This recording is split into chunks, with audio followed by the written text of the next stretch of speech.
ഇംഗ്ലീഷിൽ നമ്മൾ ഒരാളോട് ക്വസ്റ്റ്യൻസ് ചോദിക്കുമ്പോൾ അതിനാവശ്യമായിട്ടുള്ള what, when, where, which, why, who, whom, whose, how ഇതിൻ്റെ ഉപയോഗങ്ങളാണ് ഇന്ന് നമ്മൾ പരിചയപ്പെടുന്നത്.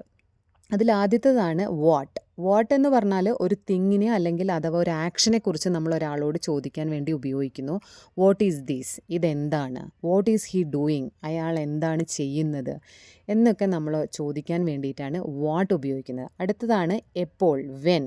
ഇതൊരു ടൈമിനെ കുറിച്ച് ചോദിക്കാനാണ്. വെൻ വി ഫസ്റ്റ് മീറ്റ്, നമ്മൾ എപ്പോഴാണ് ഫസ്റ്റ് മീറ്റ് ചെയ്തത്. വെൻ ഈസ് ദ ഡിന്നർ, ഇന്ന് ഡിന്നർ എപ്പോഴാണ്, അതായത് ഒരു ടൈമിനെയോ അല്ലെങ്കിൽ ഒരു ഡേറ്റിനെയോ രാത്രി, പകൽ ഇങ്ങനെയുള്ളതിനൊക്കെ കാണിക്കുന്നു. അടുത്തതാണ് വെയർ. ഒരു പ്ലേസിനെ കുറിച്ച് നമ്മൾ ചോദിക്കുകയാണ്. വെർ ഈസ് മൈ പെൻ, ആ പെന്നിരിക്കുന്ന പ്ലേസ് എവിടെയാണ്. വെർ ഈസ് യുവർ ഹൗസ്, നിങ്ങളുടെ ഹൗസ് എവിടെയാണ്. ഇങ്ങനെ പ്ലേസിനെ കുറിച്ച് ചോദിക്കാനാണ് നമ്മൾ വെയർ ഉപയോഗിക്കുന്നത്. അടുത്തതാണ് വിച്ച്, ഏത്. വിച്ച് ഈസ് യുവർ ബാഗ്, കുറേ ബാഗ് ഉണ്ട്, ഇതിലേതാണ് നിങ്ങളുടെ ബാഗ്. അല്ലെങ്കിൽ which one is your favourite, ഇതിൽ നിങ്ങളുടെ ഫേവറേറ്റ് ബുക്ക് ഏതാണ് എന്നൊക്കെ ചോദിക്കാനാണ് വിച്ച് നമ്മൾ ഉപയോഗിക്കുന്നത് സാധാരണയായിട്ട്. അടുത്തതാണ് വൈ, എന്തുകൊണ്ട്, അതായത് ഒരു റീസണെ കുറിച്ച് നമ്മൾ ചോദിക്കുകയാണ്.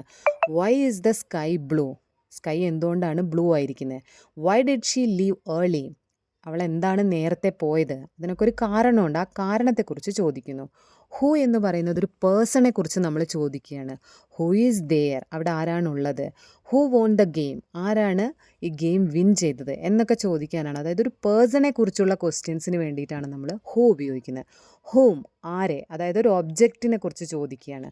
To whom did you give the book, ആർക്കാണ് നീ ബുക്ക് നൽകിയത്. Whom should I contact for more information. പിന്നെ അടുത്തതാണ് ഹൂസ്, ആരുടെ, ഇതാരുടെ ബുക്കാണ്. Whose book is these. Whose car is parked out side.